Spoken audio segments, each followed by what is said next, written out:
ويسألونك عن الروح قل الروح من أمر ربي وما أوتيتم من العلم إلا قليلا ولئن شئنا لنذهبن بالذي أوحينا إليك ثم لا تجد لك به علينا وكيلا إلا رحمة من ربك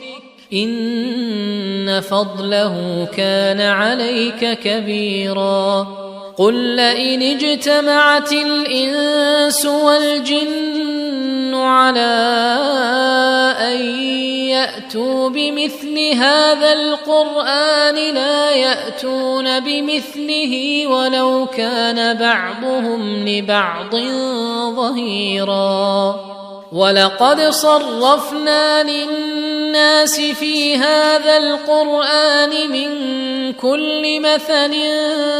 فأبى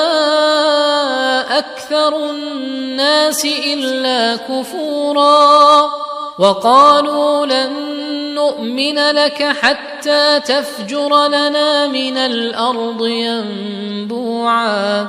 أو تكون لك جنة من نخيل وعنب فتفجر الأنهار خلالها تفجيرا أو تسقط السماء كما زعمت علينا كسفا أو تأتي بالله والملائكة قبيلا أو يكون لك بيت من